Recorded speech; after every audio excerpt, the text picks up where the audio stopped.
بسم اللہ الرحمن الرحیم۔ جب شوہر کی نوکری چلی جائے، صورتحال مشکل ہو سکتی ہے، لیکن اسے ایک چیلنج کے طور پر قبول کریں۔ اس حقیقت کو مثبت معنوں میں لے، اپنے ذاتی تعلقات کو خراب کرنے کی بجائے اس موقع کو استعمال کرتے ہوئے اپنے خاوند کو بتائیں کہ وہ بہت اہم شخصیت ہے۔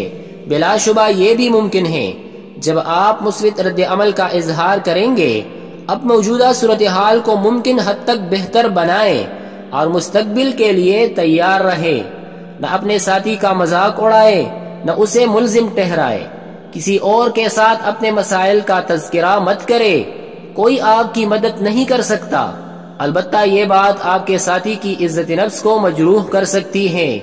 اس کی بات سنیں اور اس کی منصوبوں کے بارے میں پوچھے، اس کی حوصلہ افزائی کرے اور سہارا بنے۔ جس طرح ہو سکے اس کی مدد کرے۔ جس حد تک ممکن ہو گھریلو اخراجات میں کمی کرے۔ اپنے بچوں کو اس صورتحال سے آگاہ کرے اور ان کی مدد کرے۔ اگر آپ کے بچے بڑے ہیں تو ان کی حوصلہ افزائی کرے کہ وہ کوئی جز وقتی ملازمت ڈھونڈ کر کم از کم اپنی تعلیمی اخراجات کو اٹھائیں۔ اب جب آپ کے شوہر کے پاس زیادہ وقت ہے، اسے کسی ایسی سرگرمی پر اکسائے جسے آپ عرصے سے ملتوی کر رہے تھے، مثلا لینگویج کورسز کرنا یا شام کی سیر وغیرہ۔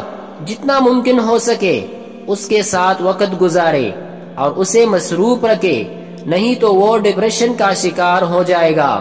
آپ کو اور آپ کے بچوں کو مسلسل جذباتی سہارا بننا ہے۔ اپنے ساتھی کے ساتھ بیٹھے اور خود شناسی کے عمل کو آسان بنائیں۔ اپنے ساتھی کے تجربے، تعلیم اور صلاحیتوں کے فہرست بنائیں اور شناخت کرنے کی کوشش کریں کہ وہ کس قسم کی نوکریاں کر سکتا ہے۔ اخبار پڑھے اور مختلف نوکریوں کے اشتہارات کاٹ کر اپنے خاوند کو دیں۔ جب وہ انٹرویو کے لیے جانے لگے تو اس کا اعتماد بحال کرنے اور اسے تحریک دینے کے لیے اس سے بات کرے۔ جو رویہ وہ گھر سے لے کر جائے گا وہی انٹرویو کے درمیان ہوگا۔ اس بات کو یقینی بنائیں کہ گھر سے نکلنے سے پہلے وہ پر اعتماد ہو۔ اپنی ساتھی کے لیے ذاتی بہتری کے مواضعات پر لکھی گئی کتابیں خریدے۔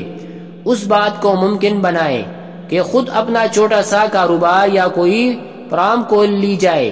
اپنی صلاحیتوں اور مقاصد کو تلاش کرے اور دیکھے کہ آپ اس مشکل وقت میں کیا کر سکتی ہیں۔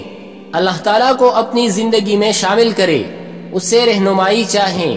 ہو سکتا ہے وہ آپ دونوں کی توجہ کسی خاص کام کی طرف دلا رہا ہو جو وہ آپ سے لینا چاہتا ہو یا جس کے لیے آپ بنائے گئے ہیں، اور صبر رکھے۔ صبر کرنے والوں ہی کو ان کا پورا بے شمار اجر دیا جائے گا۔